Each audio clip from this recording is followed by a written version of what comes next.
Baik, kita akan mulai Sunday School untuk hari ini. Kita melanjutkan hukum Allah bagian yang ke-8.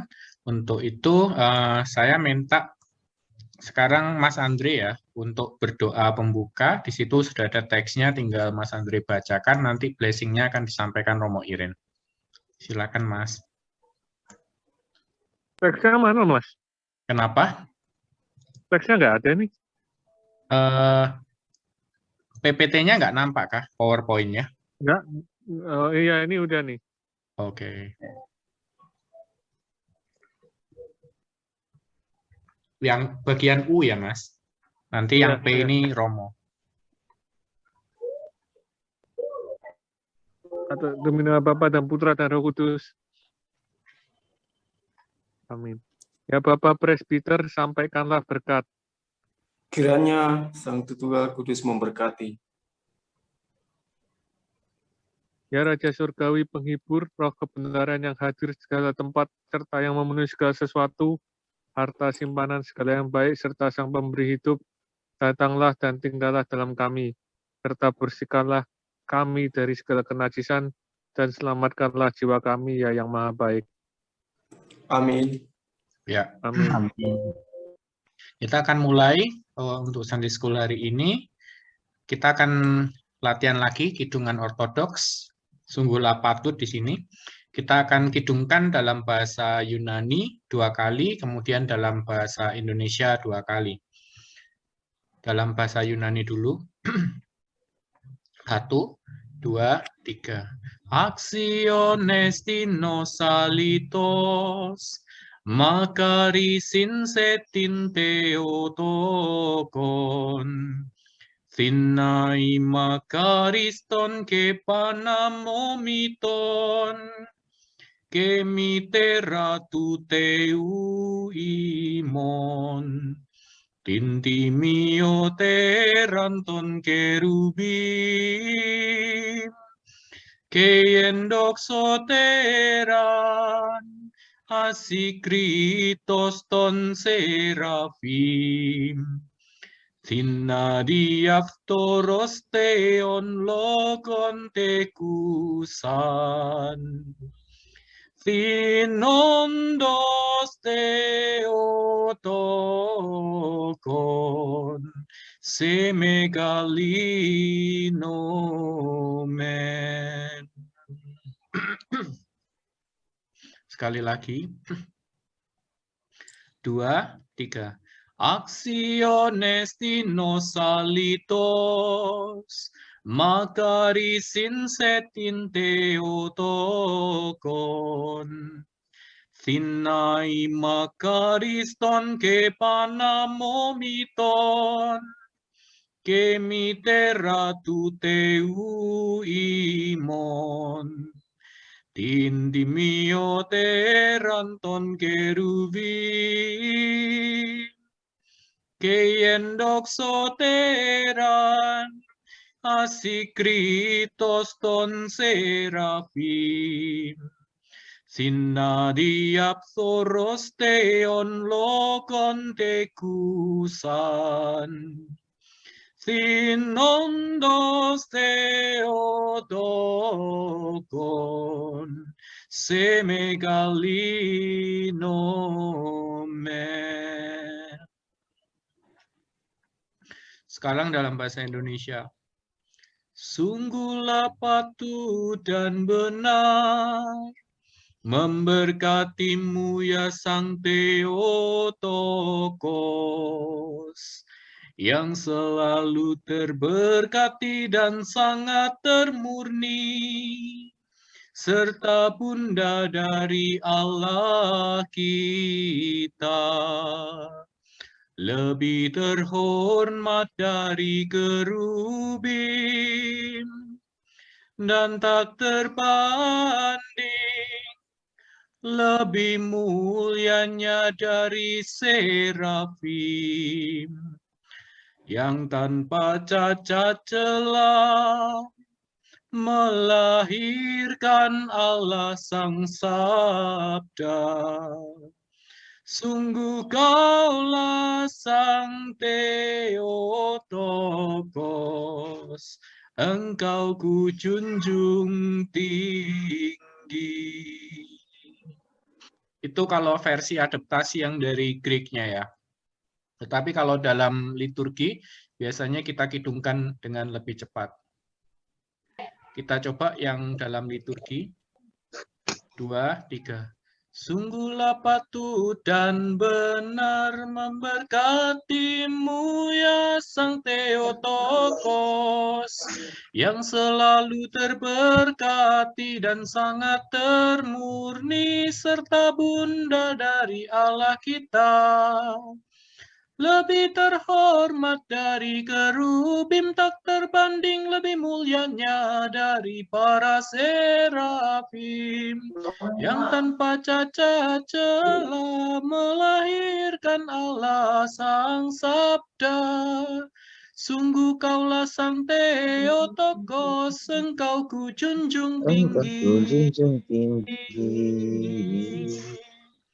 Ya, itu adalah kidungan yang biasanya kita nyanyikan di dalam liturgi. Kita lanjutkan materi untuk hari ini. Tentang sejarah suci Perjanjian Lama ini dimulai dari awal sekali ya. Kemarin sebetulnya di Law of God itu di bagian depan sudah ada, tapi kelihatannya seperti secara umumnya gitu ya. Ini lebih detailnya. Masuk ke lebih detailnya. Jadi yang pertama, Allah itu sebagaimana pernah kita bahas adalah kasih dan selalu berada di dalam kasih. Kita akan baca,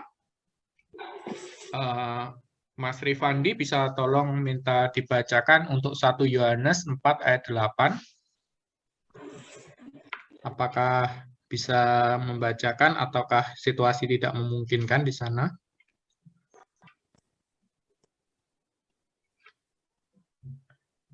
Satu Yohanes 4 ayat 8. Gimana, Mas?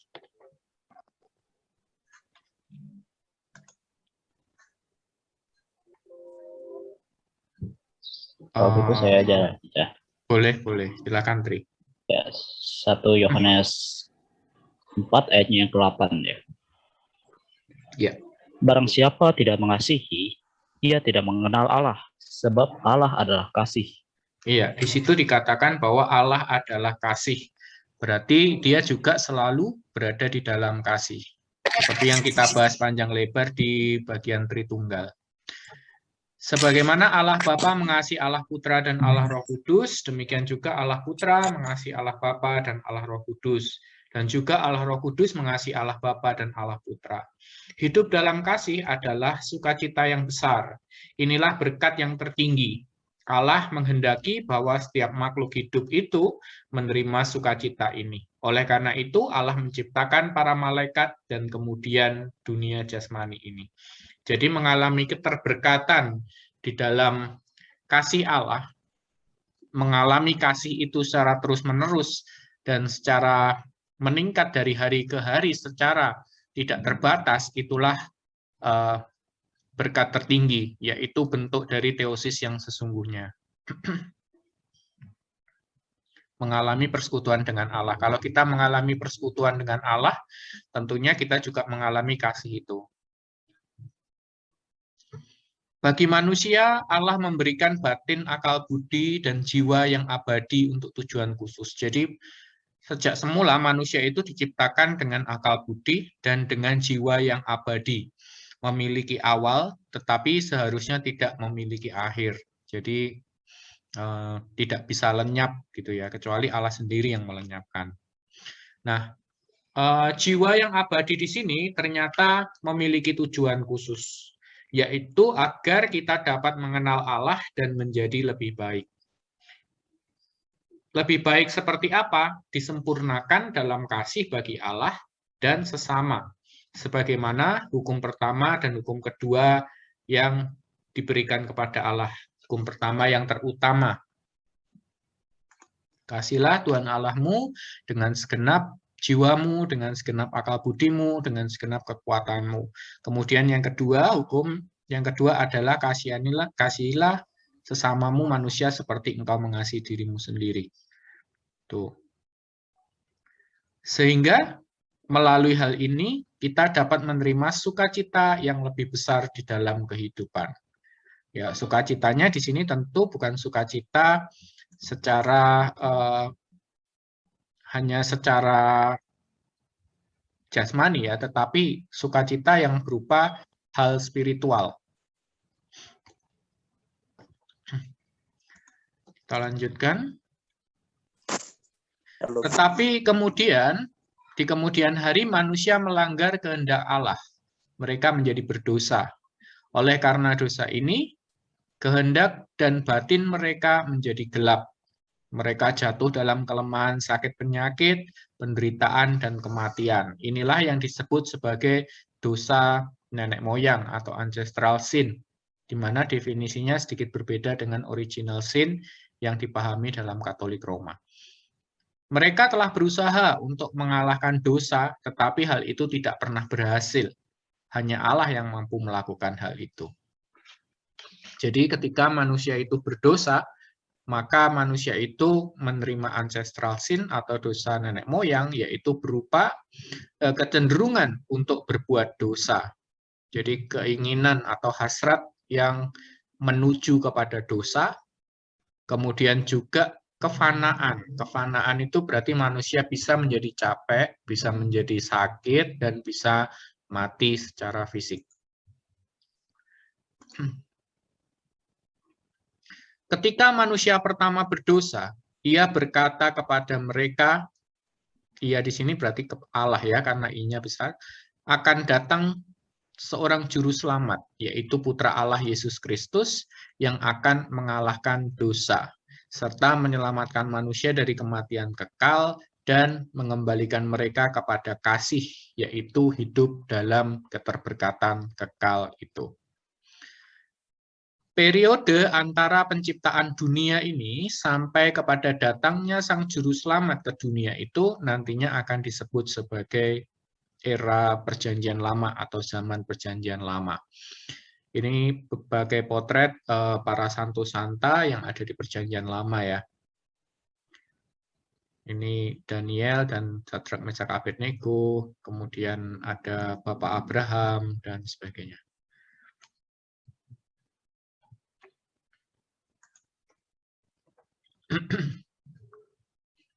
Perjanjian Lama inilah perjanjian persetujuan antara Allah dengan manusia, yang mana Allah mempersiapkan manusia untuk dapat menerima juru selamat yang telah dijanjikan itu.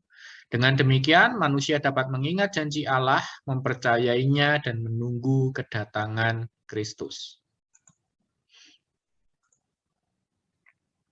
Jadi, penggenapan janji ini dimulai dengan datangnya Sang Juru Selamat ke bumi, yaitu Sang Putra Allah, Tuhan kita Yesus Kristus. Hal ini disebut sebagai perjanjian baru atau permulaan dari perjanjian baru. Karena Tuhan Yesus Kristus telah membuat suatu perjanjian yang baru dengan manusia, yaitu bahwa setiap orang dapat menerima keterberkatan yang telah hilang itu, yaitu kehidupan kekal bersama Allah, melalui gereja kudus yang didirikannya di bumi, atau melalui tubuhnya, tubuh Kristus, persekutuan dengan tubuhnya. Ini bentuk-bentuk pengalaman batiniah teosis yang menuju kepada teosis ya. Jadi perjanjian lama itu merupakan suatu bayangan yang dipersiapkan oleh Allah. Di dalam perjanjian lama itu terdapat bayangan-bayangan, entah itu ritualnya, entah itu aturan-aturannya, banyak hal itu merupakan gambaran dari wujud di dalam perjanjian baru nanti, terutama mengacu kepada Sang Kristus nantinya. Jadi mulai dari misalkan kemah suci, ada bagian paling depan adalah mezbah korban bakaran, kemudian ada bejana pembasuhan, ada di dalam ruang kudus itu nanti ada meja roti persembahan, ada 7 kaki dian emas, mezbah dupa, dan di ruang maha kudus ada tabut perjanjian. Itu semua adalah gambaran tentang wujud yang telah nyata di dalam perjanjian baru. Sebetulnya saya pernah bahas itu satu persatu secara detail arti makna di perjanjian lama, tetapi waktu itu belum sempat ada rekaman seperti ini, jadi itu era yang lama banget. Jadi kita nggak sempat ngerekam arti-artinya. Oke, setelah kedatangan Sang Kristus itulah, maka wujud dari perjanjian lama itu diberikan. Sang Juru Selamat itu datang, memenuhi nubuatan di dalam perjanjian lama. Dan akhirnya kita diberikan kesempatan untuk menerima kembali keterberkatan kita yang telah hilang itu, yaitu kesempatan untuk mencapai teosis, bersekutu manunggal dengan Sang Gusti atau manunggal dengan Allah, melalui energinya, yaitu melalui persekutuan dengan gereja yang kudus, atau tubuh Kristus. Nah, penciptaan sorga atau dunia yang tak kelihatan. Pada mulanya, sebelum penciptaan segala sesuatu yang kelihatan, Allah telah menciptakan sorga yang bersifat batiniah atau bersifat spiritual, dunia para malaikat yang tidak kelihatan. Malaikat adalah roh-roh abadi yang tanpa jasad, dikatakan abadi di sini, dalam bahasa Inggrisnya immortal. Ini saya buat pemisahan antara eternal dan immortal seperti biasa. Kalau eternal itu tidak punya awal dan tidak punya akhir, biasanya seperti itu. Jadi artinya yang eternal itu hanya Allah sendiri. Jadi tidak punya awal dan tidak punya akhir. Sedangkan untuk immortal itu berarti mereka punya awal tetapi tidak punya akhir. Nah, para malaikat ini dikaruniai dengan batin, kehendak, dan kekuatan. Jadi mereka juga punya kehendak bebas sebetulnya. Allah telah menciptakan berlaksa-laksa malaikat yang berbeda-beda menurut jenjangnya dan pelayanannya. Jadi tiap malaikat itu di sorga memiliki jenjang, setidaknya ada 9 jenjang. Dan pelayanannya juga berbeda-beda. Dari tiap-tiap jenjang, kemudian di dalam jenjang itu ada pelayanan-pelayanan khususnya lagi. Jenjang tertingginya disebut sebagai serafim, kerubim, dan penghulu malaikat atau malaikat agung di sini. Semua malaikat ini diciptakan dengan baik sehingga mereka dapat mengasihi Allah dan sesamanya. Berarti para malaikat ini juga hidup di dalam kasih. Tidak hanya Allah saja yang hidup di dalam kasih, tetapi Allah itu berkehendak bahwa makhluk yang Dia diciptakan itu juga akan menerima kasih-Nya. Mereka hidup di dalam kasih-Nya. Inilah ciri-ciri dari kasih, ingin berbagi, ya. Karena Allah itu kasih, maka Dia ingin berbagi. Berbaginya tentu bukan kepada dirinya sendiri, tetapi berbagi kepada sesuatu yang di luar dirinya sendiri. Karena itulah Allah menciptakan ciptaan. Bukan karena nganggur, terus kemudian coba-coba gitu ya, menciptakan. Tetapi karena ada rasa kasih, ada rasa ingin membagikan sesuatu. Tetapi di sini Allah tidak membuat mereka mengasihinya dengan paksaan. Jadi bukan dibuat seperti robot. Sama seperti manusia juga seperti itu. Kita diberikan kehendak bebas. Kita tidak dipaksa untuk mengasihinya. Betulnya bisa apa enggak? Bisa aja. Kalau Allah misalkan mau memaksa, mengubah diri kita, kayak program gitu ya. Jadi mungkin ada tombol mengasihi Allah gitu, dipencet ceklek gitu, jadi on gitu ya. Jadi kita nggak bisa enggak mengasihi Allah gitu ya. Tetapi Allah tidak mau seperti itu. Dia menginginkan suatu relasi, kasih yang sejati. Jadi kasih yang sejati itu bukan robot, bukan yang kita program, tetapi ada timbal balik dan perasaan tulus yang kita berikan kepada Allah. Ini yang dikehendaki. Sehingga Ia juga mengizinkan para malaikat untuk menentukan bagi diri mereka sendiri apakah mereka mau untuk mengasihinya atau hidup di dalam Allah. Jadi di sini jelas ada kehendak bebas di dalam mereka.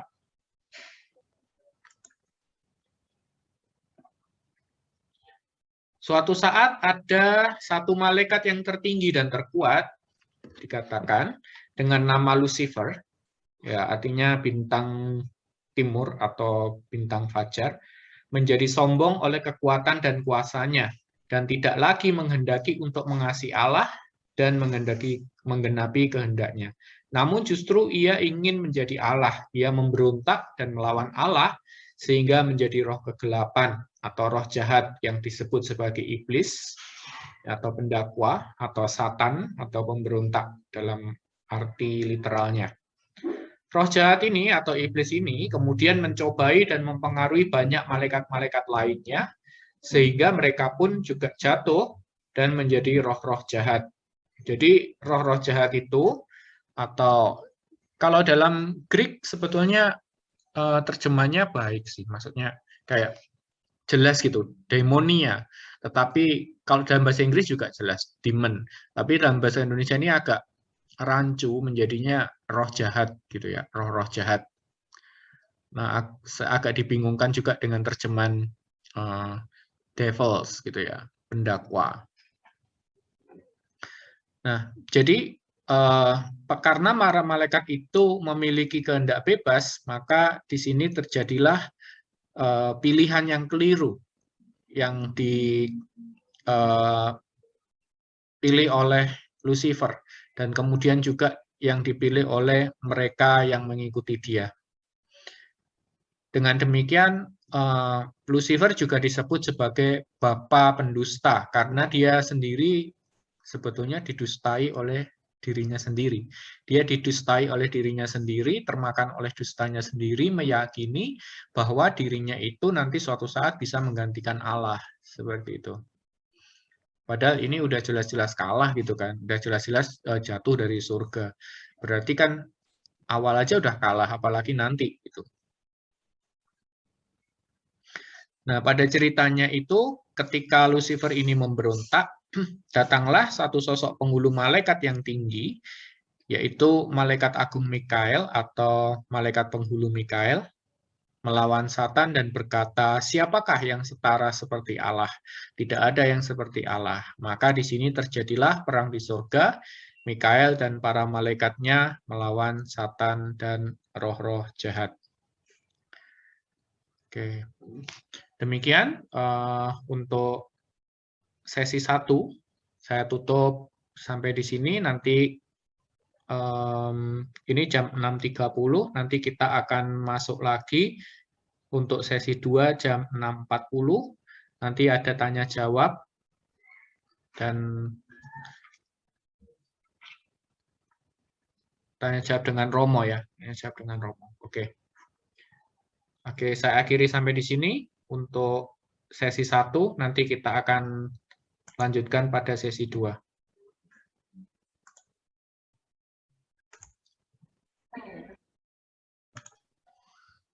Oke. Akhirnya dalam peperangan itu kekuatan jahat tidak mampu lagi bertahan dalam perang.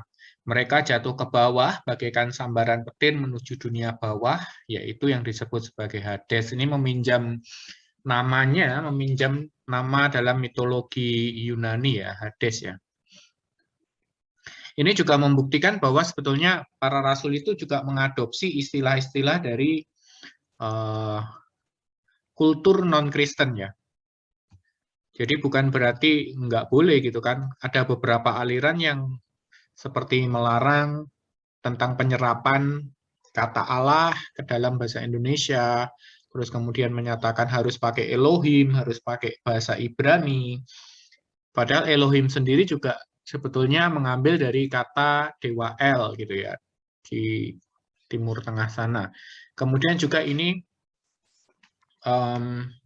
dibuktikan lagi di dalam bentuk beberapa kosakata di dalam bahasa Yunani yang ditulis oleh para rasul sendiri, seperti Hades, kemudian Firdaus, itu semua merupakan diambil dari bentuk-bentuk mitologi Yunani.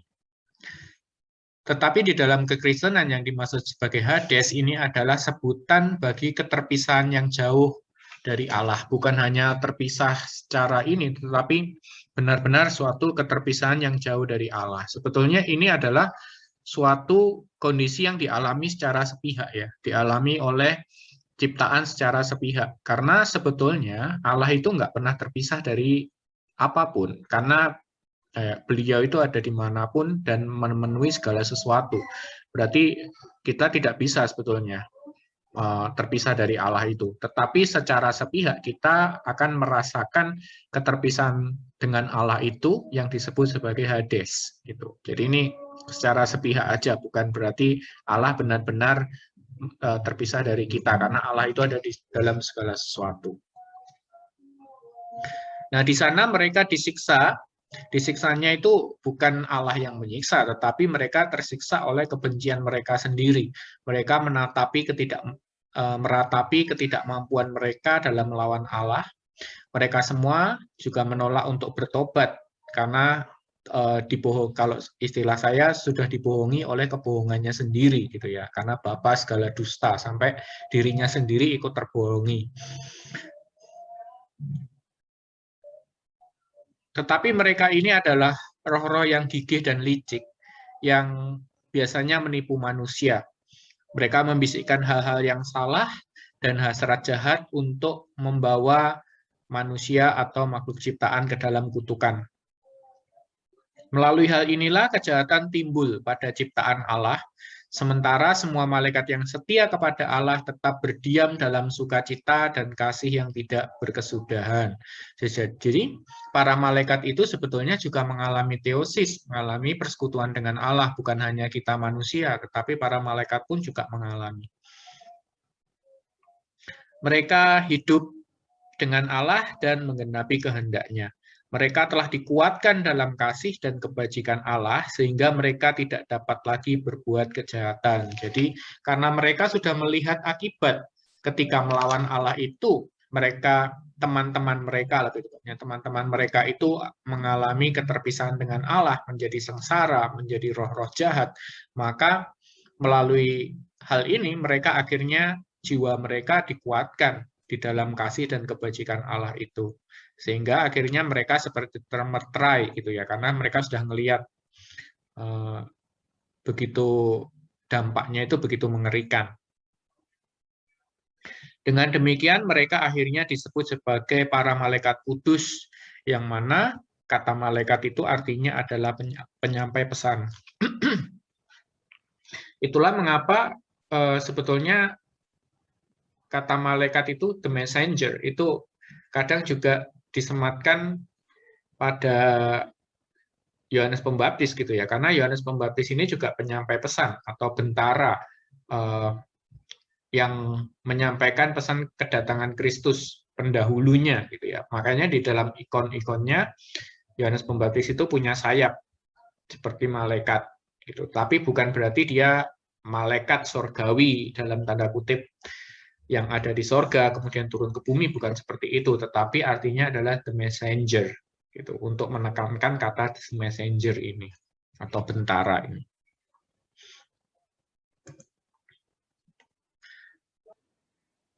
Allah mengaruniakan kepada setiap umat Kristen sesosok malaikat pelindung pada saat baptisan.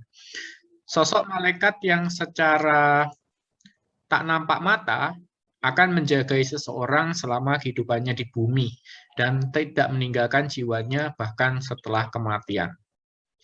Detail mengenai kehidupan dunia malaikat ini telah dituliskan oleh Episkop Athena, Santo Dionysius Areopagite, murid dari Rasul Paulus, dalam bukunya yang disebut sebagai Hierarki Sorgawi. Yang buku keduanya saya pernah baca, entah Romo yang ini, kalau nggak salah share di grup, tentang hierarki gerejawi, itu lanjutan dari buku yang ini, Hierarki Sorgawi. Demikian tentang penciptaan dunia yang tidak kelihatan. Untuk minggu depan, nanti kita akan bahas tentang mulai penciptaan dunia yang kelihatan. Sampai di sini, saya buka untuk sesi tanya-jawab. Mungkin apakah ada yang ditanyakan? Bisa melalui chat, ketikan, atau bisa langsung bertanya. Nanti saya akan jawab, kemudian mungkin Romo juga bisa bantu untuk menjawab. Silakan.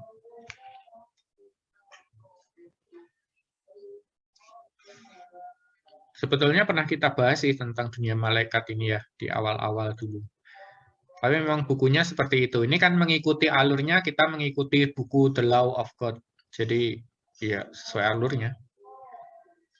Jadi saya nggak ubah-ubah, saya hanya ambil ekstraknya. Mestinya tulisannya panjang banget, tapi saya ambil rangkumannya gitu ya, yang paling penting untuk dicantumkan. Gitu. Sambil menunggu ada pertanyaan, mungkin dari Romo Irens mau memberikan tambahan.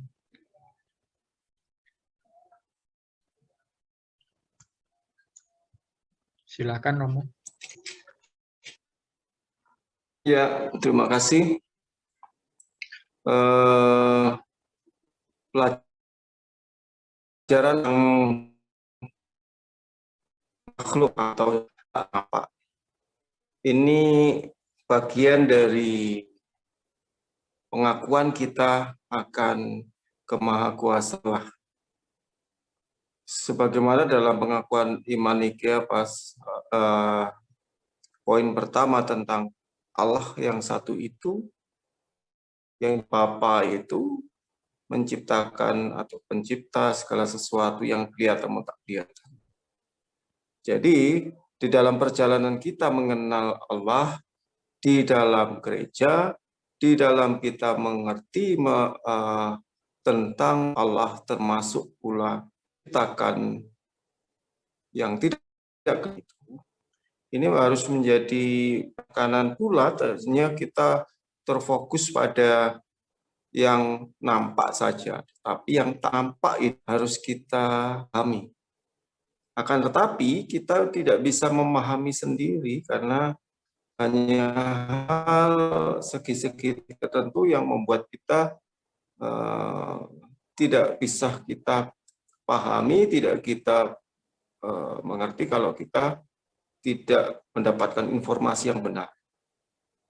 Informasi yang benar dapat kita peroleh melalui ajaran gereja, melalui kesaksian para bapak gereja, melalui apa yang diceritakan di dalam hikmat-hikmat Bapak Suci atau orang yang telah mengalaminya di dalam gereja.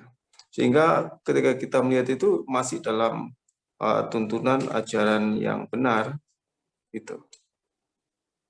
Kalau kita mau melihat penasaran dengan yang tak kelihatan, di luar dari itu, maka kita akan mudah terjerumus dalam tipuan-tipuan atau pemahaman yang justru akan membuat kita menjauh dari Allah itu sendiri. Karena dikatakan dalam Yohanes 1 ayat 18, tidak seorang pun dapat melihat Allah atau Allah yang gaib itu kalau tidak melalui Yesus Kristus yang disebut sebagai anak Allah. Ya, itu.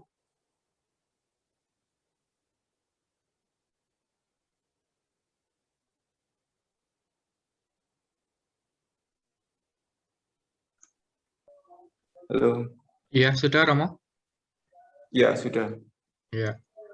Bagaimana? Ada pertanyaan dari semua? Tampaknya kalau tentang hal-hal surga nggak ada pertanyaan, ahli surga semua ini kayaknya. Udah paham semua kayak.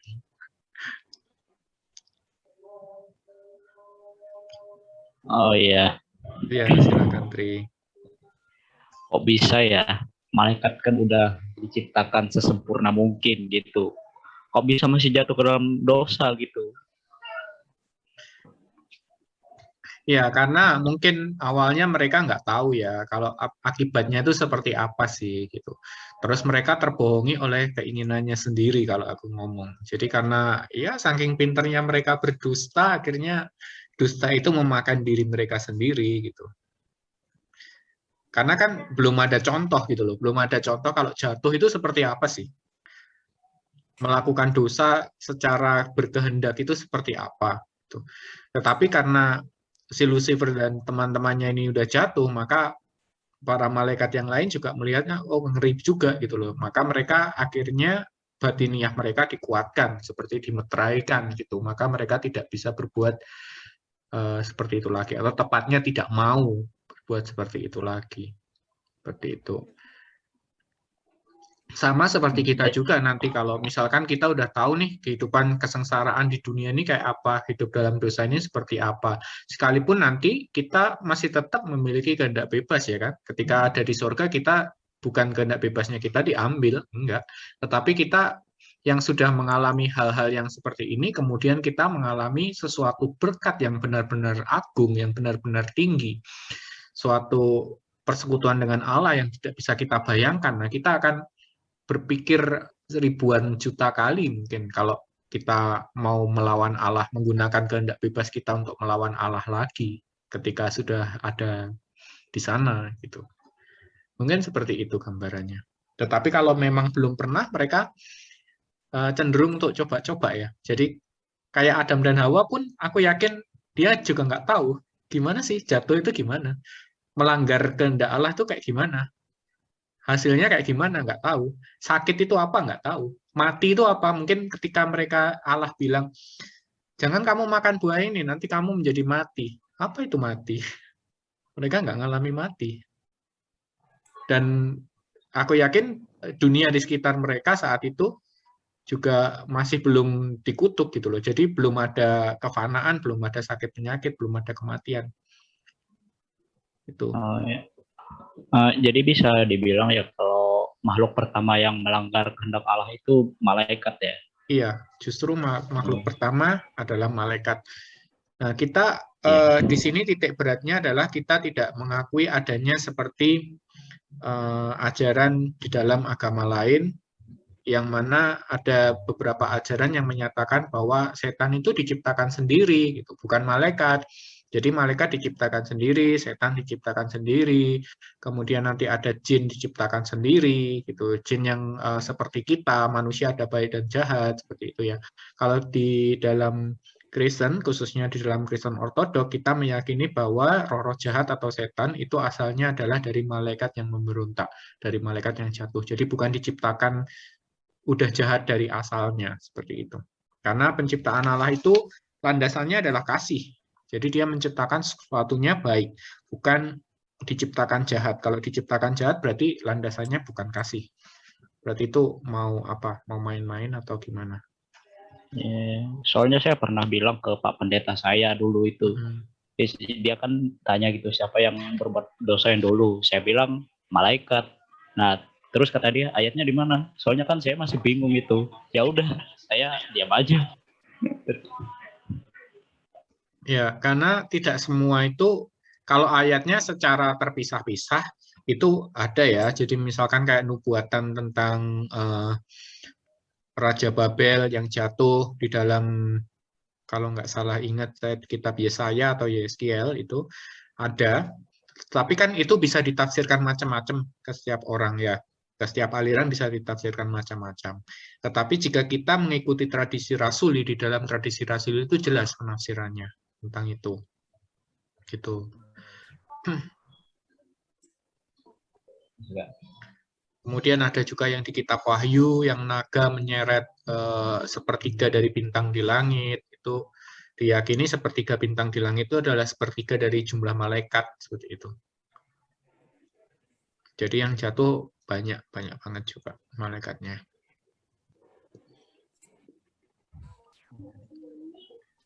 Tapi ya sekali lagi, kalau apalagi kitab Wahyu kan bisa ditafsir sedemikian rupa ya, dari tiap orang bisa nafsir hal yang berbeda. Tetapi dalam gereja ortodok ya patokan kita tetap satu, yaitu tradisi rasuli.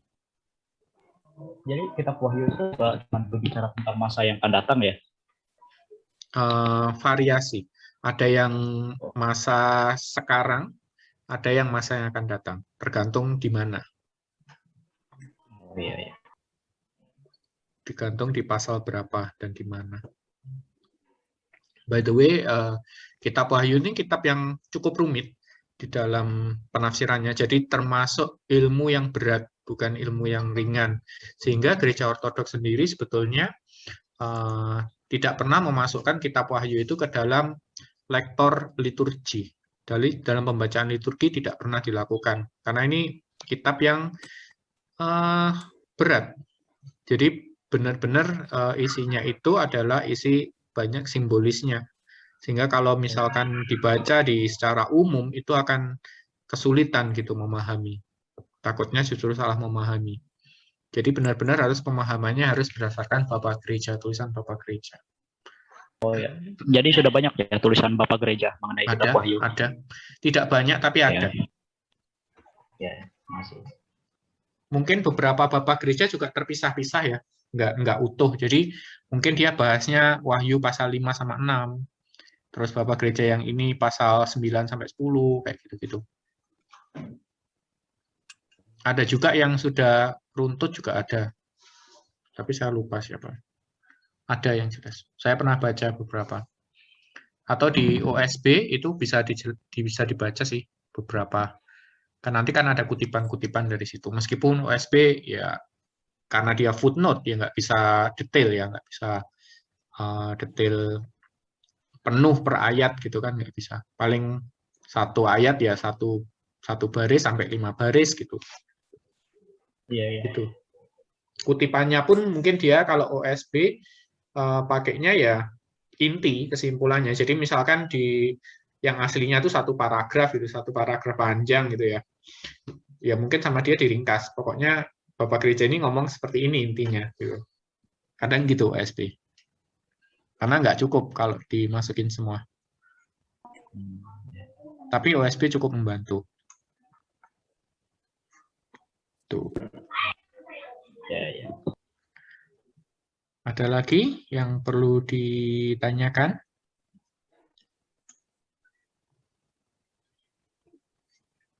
Karena ya kita udah bahas tentang malaikat ini 3 kali kalau aku nggak salah ingat. Di katekisasi, terus di Sunday School, 4 kali malah. Di Sunday School yang The Law of God ini 1, sama ini 2, sama yang sebelumnya. Yang Sunday School sebelumnya. 4 kali udah. Dan isinya juga konsisten sama sih. Isinya sama, cuma kalau Law of God ini dia lebih cenderung karena ini ya benar-benar untuk Sunday School atau untuk pengajaran dasar, maka ya isinya dasar. Tapi lengkap, dasar tapi lengkap.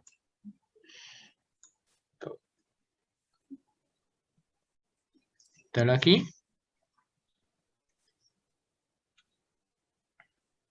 Kurang 1 menit, udah masuk jam 7, nggak kerasa.